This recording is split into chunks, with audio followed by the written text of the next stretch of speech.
G'day folks, and welcome back to the channel for episode number 36 of our Cold Trozan Skyshard Spellbreaker. This is approximately attempt number 4 to record this without sirens in the first 2 minutes. We'll see how we go. We got a few things to do before we really get into this. The first one is to head back to Deadman's Gulch and talk to everyone's favorite cook and Colin Tavern. Talk to him first before he gets sent back to town, otherwise you'll have to go hunt him down there. Send everybody back to town. And now we are going to follow them back to Homestead, where we will firstly check the vendors for any cold damage items. Nope, unfortunately no +1 to Arcanist on that one, so we won't be using that.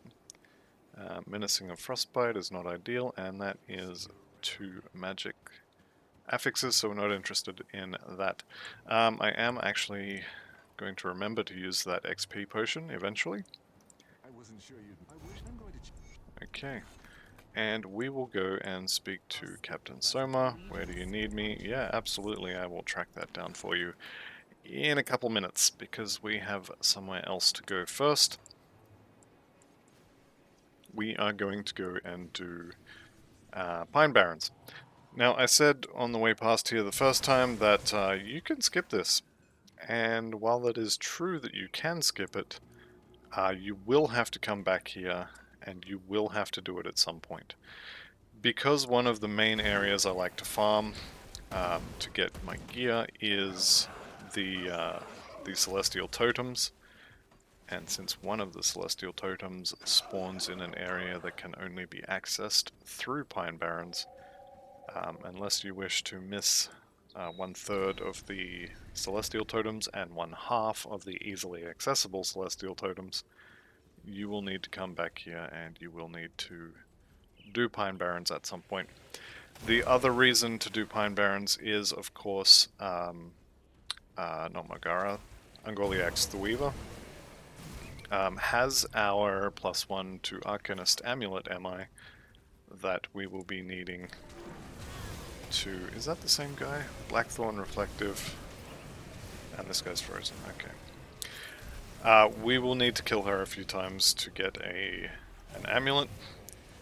In the perfect world, I would want the amulet to have a Of the Grove affix, though having said that, we're not playing a very tanky character, and so if we're getting hit enough for that to actually heal us significant amounts of damage, we are probably dead. So that may not be the best option. However, the other argument for just doing Pine Barrens is it's like 6 quests or something to turn in, really like back to back to back, and they all give pretty good XP. So even if you never want to look at another Celestial Totem again, and even if you don't need anything from in here, it's worth doing just for the XP alone. Like I said, there are several quests associated with this area. We will need to kill Manticore Waste Stalkers. Never mind, we're done. We need to kill one of those, apparently, because they do drop the quest item we need. The other thing over here that we have to kill is Mogara, who I think is further south. She may be over here, actually. Let's see if this... yeah, this goes over the path, so we want to go back this way.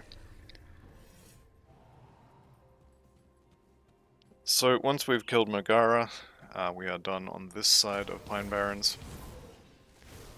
Let's see if we can't hit everybody. And go.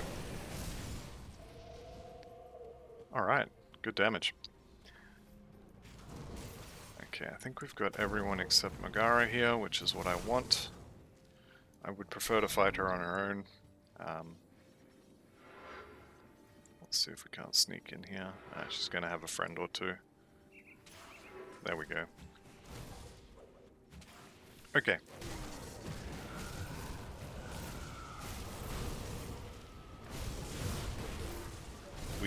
we can use these little goblins to trigger additional procs, which will let us kill her faster because they will be trying to go through her. Arcanists, Mogara's Fangs of Hungering Rifts. Obviously not going to use it because it's a soldier skill, but it's not awful, I guess. It's not very good either, but it's not awful. Okay, so we're done with the left side. There's probably a totem over there. There's an ancient, what do they call them? Feral? Ancient savage totem? The beast totems, anyway. There's an ancient one in this area.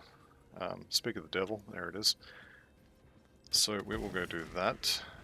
And we are looking for a cave on the map here that is not marked. Hopefully it's going to be down here, sort of at the bottom of this L shape. It's not here. And so now we play the fun game of, I've usually found it by now, where is it? Which is, like I said, always fun. It's okay, we will find it relatively easily. There it is. I think this is usually where I find it if I don't get the first two. And there is one other place that it could be as well. So this is the Bloodbriar's Lair, which if you're watching now, you've probably seen the first 2 times we came in here.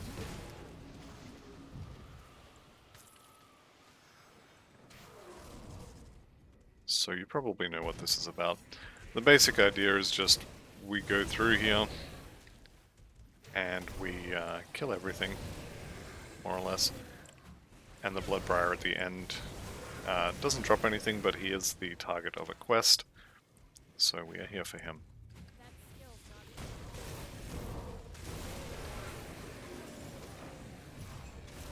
So let's see if we can't just keep him in there.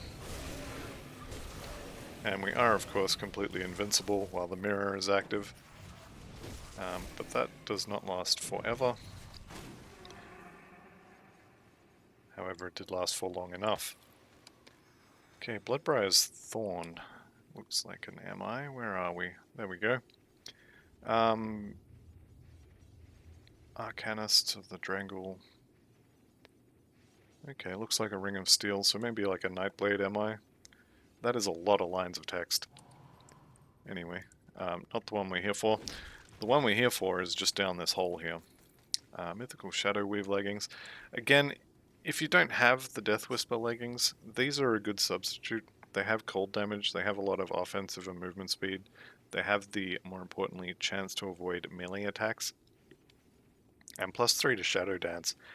And Frozen Core, these might actually be better, potentially.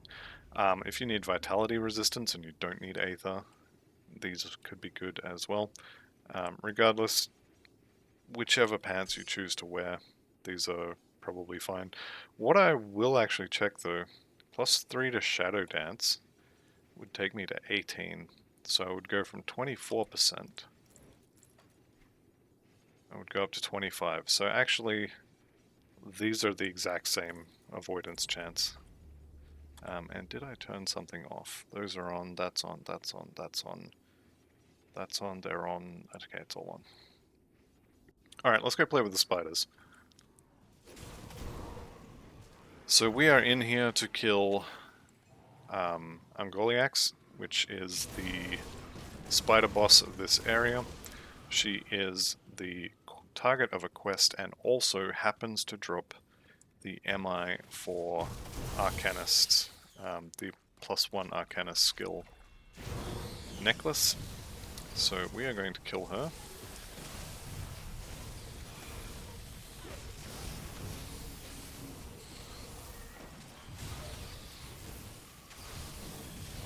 There she goes, and unfortunately didn't drop the MI, but she did die, which is, you know, good.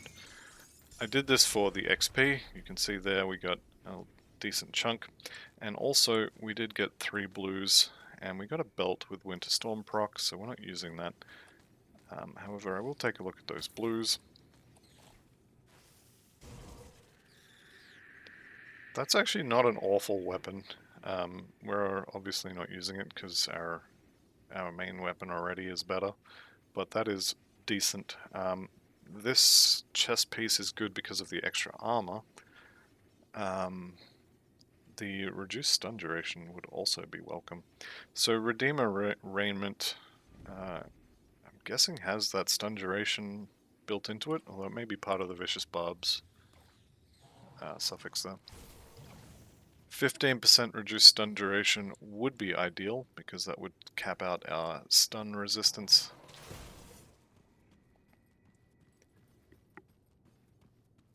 With that said though, let's move on to the next part of the Pine Barrens quest, which is to clear out, well, I guess it's the last part really. We've killed everything else.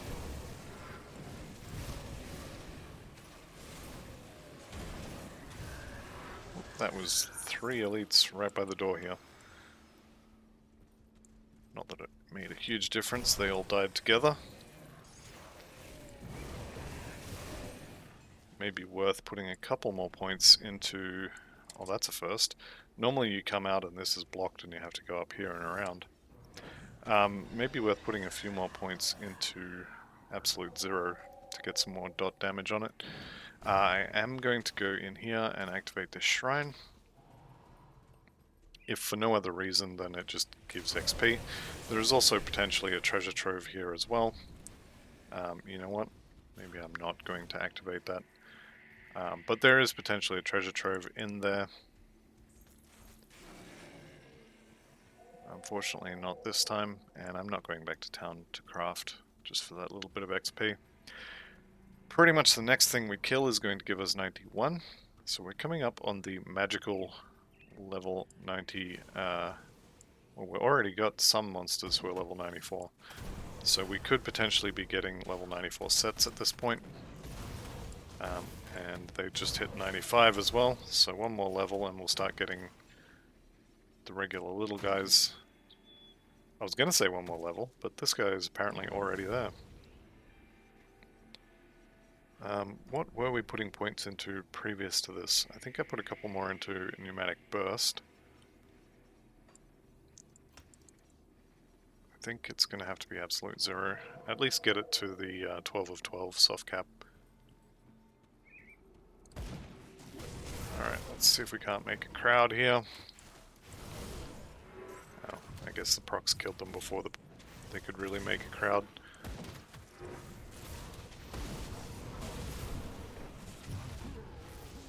Okay, Arbogol the Shank. Now, one other thing I am going to do is I'm going to drop a portal here. And so as I can't forget, we're going to go and open up the bridge to Twin Falls right now. Because otherwise I will forget. Pets? Yeah, pets. Yeah, otherwise I will forget, and then I'll have to run all this way again later on. I don't particularly want to, so we're going to do it now. There is an Exalted Stash in this area. It is often down here. But there's several places it could be. And I'll be honest, I don't remember most of them.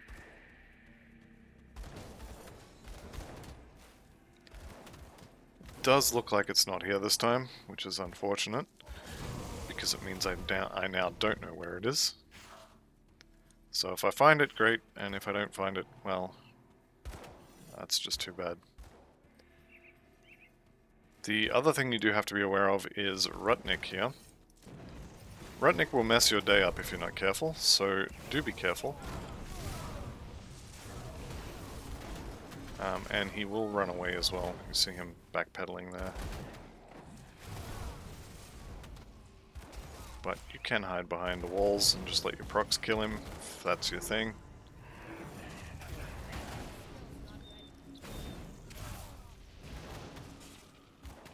So we'll just run around behind the wall.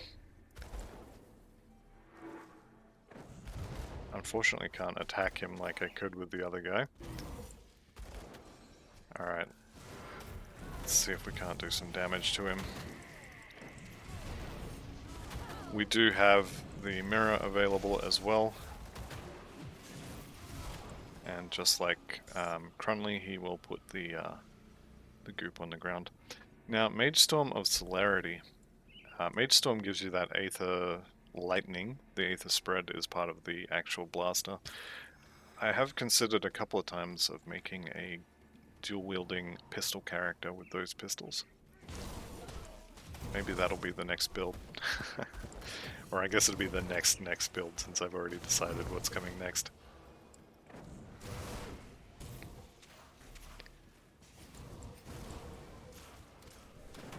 Alright, so we're almost there.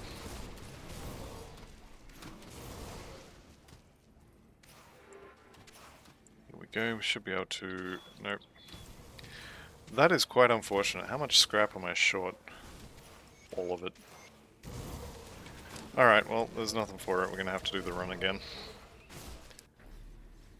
So I need 10 scrap for that. Let's just get it done.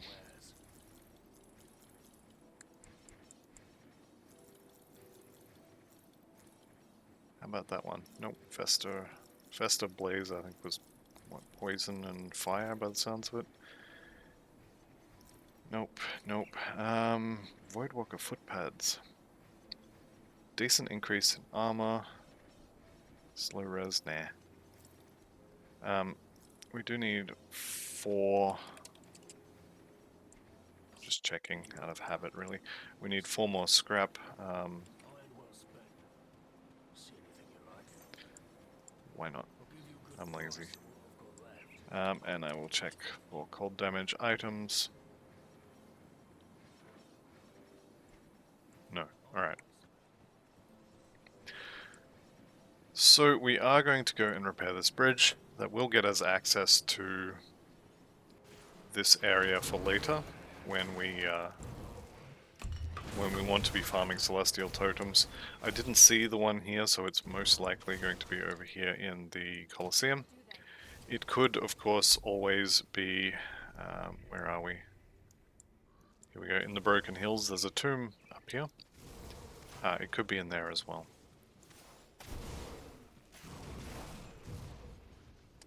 With that said, let's head back out the way we came, and go kill the Global Tyrant in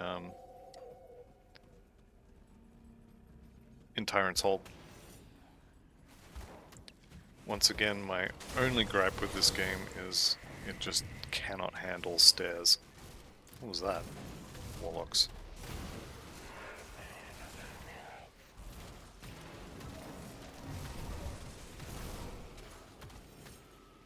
I'm not entirely sure why I wanted to kill that Frost Revenant so badly, but he's dead now, so that's fun. Alright, into Tyrant's Hold. We are here for one thing and one thing only, and that is the boss of the dungeon at the end. He is a really big Global Tyrant, potentially with healers surrounding him, so when we get there I'm going to tell you all to make sure you kill the healers, which is definitely good advice. So make sure you take it. So imagine this guy, but like twice as big. That's what we're gonna go fight.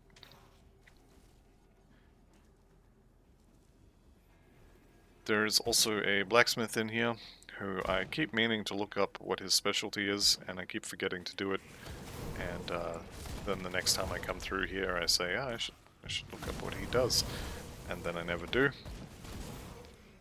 But he lives in here. You can see him on the map there, and just in case you're not looking at the map, he's just here. What does he do? I guess potentially makes you rare or legendary items.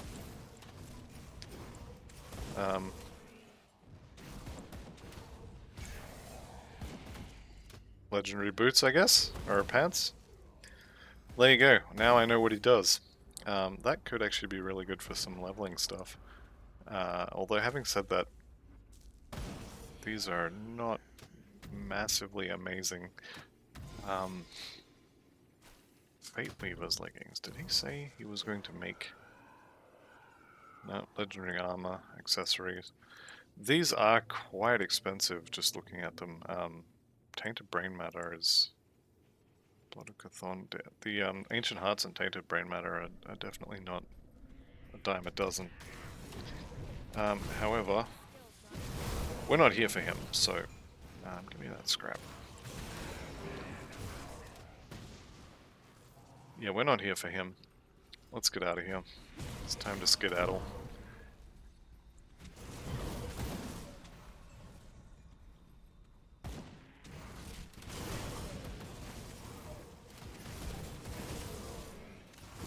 I have just gone in completely the wrong direction. Okay, we should have gone left here. Instead we went right.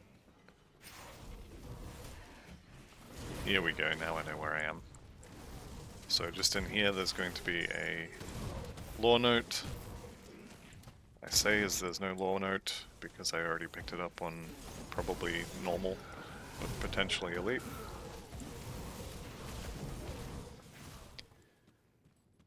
I will say I am pretty impressed with our ability to not immediately die when we're standing in packs like that. We're definitely taking damage. You can see the health bar is going down. But I was definitely worried that we would get to this point and then just die. Arcanist and Nightblade are both, at least in my head, and I could be completely wrong here, but at least in my head, both of them are included in on the list of not very tanky masteries. It seems combining Shadow Dance with Maven Sphere is definitely good. Okay, so we're at the boss fight. Let's get our free loot here. We're at the boss fight, and like I said I'm going to remind you that healers are the enemy here. So do make sure that you kill anything with a yellow aura around it. It's basically the shaman, or witch doctors I think they're called. I guess we're going now. So here's Bloodfeast the Ruthless. I think all of the shaman are dead by the looks of it. So, with that in mind, let's not stand on the spikes here.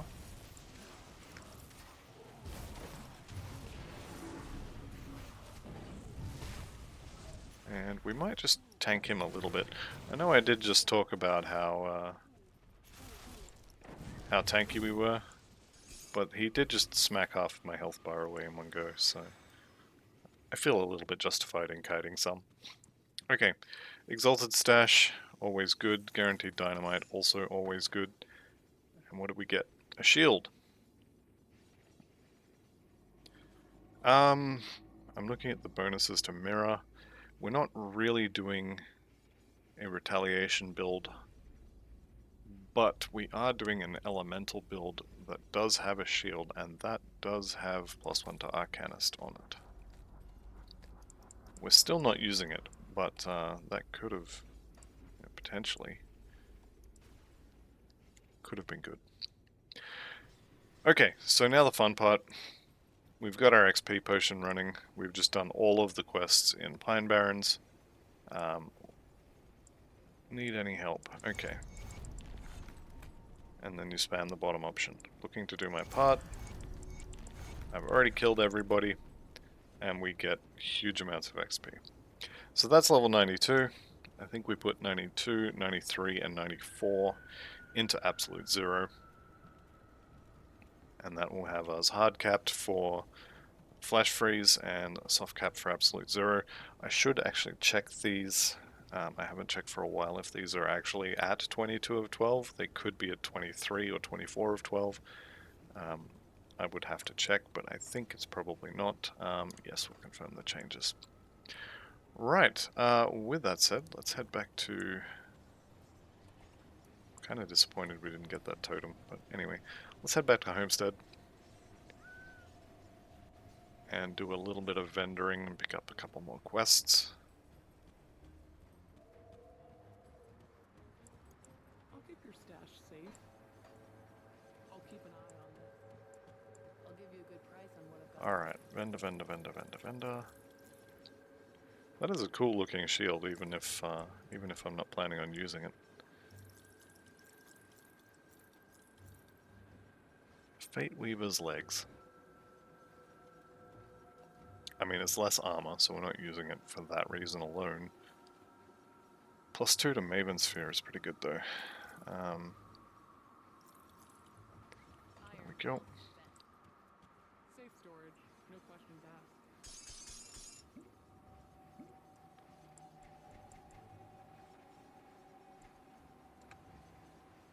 I'll keep an eye Okay, on actually on that note, I may end the episode here. So thank you all very much for watching. I'll see you in the next one, and goodbye for now.